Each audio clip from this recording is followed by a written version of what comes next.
Hello. Wes Anderson's The Royal Tenenbaums is a richly interwoven, character-driven story. The film has been celebrated as much for what the central protagonists look like, as much as how they perform, think, and feel on screen. In Wes Anderson movies, the wardrobe highlights the characters and the characters wear who they are.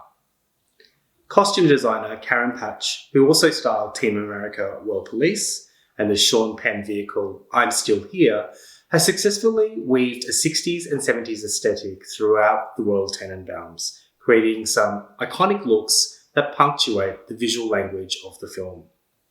Starting with the title character, Royal Tenenbaum, played by Gene Hackman, the distant, aloof, singular patriarchal figure is always dressed opulently, but with a conservative restraint. He favours double-breasted woolen suits in light grey herringbone and pinstripes, the trappings of his former grandeur and upper-class status. He wears his clothing almost like armour, buttoned up, layered, and formal. His wife, Ethelene Tenenbaum, played by Angelica Houston, is garbed as an equal authority matriarch. Her tailored dress suits command respect as an intellectual, independent authority, exuding a strong, driven feminist character for her children. Pencil in her hair, glasses on her head, and hair casually pulled back with flyaways, she's practically Germaine Greer in a Chanel suit. Wes Anderson himself commented that Ethelene Tenenbaum's style and character was modelled somewhat on his own mother, who also became an archaeologist. But it's the Tenenbaum children that gives this movie its most iconic looks. Within the first 5 minutes, we see the Tenenbaums at their best and strongest. Then, at the height of their greatest achievements, they receive some shocking news from their parents, and suddenly they become stuck in time, as if their style and identity has been locked up in their peak performance. Here, costume designer Karen Patch illustrates how wardrobe can effortlessly signal the mood, status, and continuity of characters as they age into different actors. The oldest is Chaz Tenenbaum. As a youngster, we first see him modelled on an entrepreneurial scientist, surrounded by his industry in a Wall Street grey business suit. The movie makes a point of showcasing his utilitarian wardrobe, filled with endless rows of the same suit, shirt, and tie combination. Just as Albert Einstein and Apple's Steve Jobs were both famously known for wearing the same clothes every day to free up their decision-making. Adult Chaz, played by Ben Stiller, replaces his business suit for an Adidas tracksuit, a legacy of a later trauma in his life that he has not moved on from. His sons are dressed in the same iconic Adidas red warm-up, reminiscent of families who dress alike at Disneyland so that they can easily be spotted if they become separated. It's a hint of his overprotective obsession and perhaps a readiness to correct a mistake he can't fix. Costume designer Karen Patch said that the idea of Margot Tenenbaum was influenced by 60s fashion model and singer Nico, who also features in the soundtrack. The character is also inspired by the mink-wearing girl who runs around New York in that old Peter Sellers film, The World of Henry Orient. Margot Tenenbaum, the gifted playwright played by Gwyneth Paltrow, has a look that has become the epitome of Upper East Side vintage boho in her boarding school, penny loafers, dark hole rimmed eyes, and her toffee-coloured Fendi mink coat.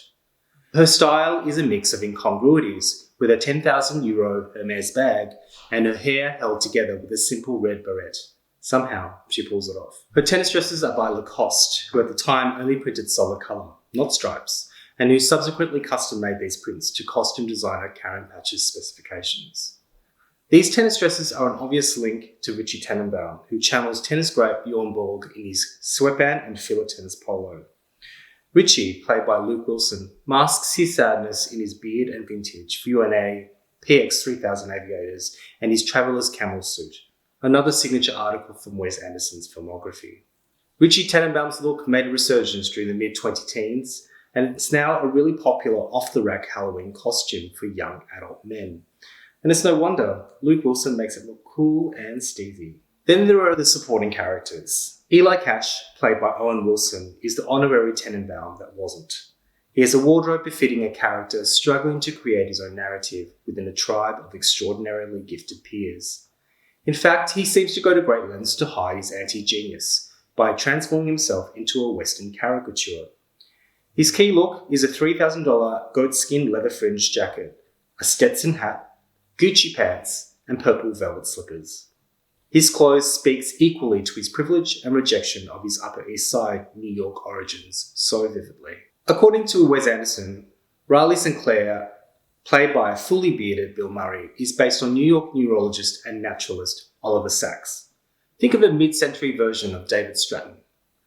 Riley is sincere, but as an intellectual, austere, and Murray plays him beautifully as soft and sensitive, but meek. Equally fascinated and fearful of his wife, putting Riley in that soft purple turtleneck and caramel velour blazer with those oversized corduroys, it just works to showcase his contrast as a prominent but submissive figure. And finally, Henry Sherman, played by Danny Glover. The new suitor is immaculately dressed as if he's always in his best, in gold buttons and blue, bold hues. You know, it really takes confidence to pull off a matching bow tie and blazer combo in the daytime.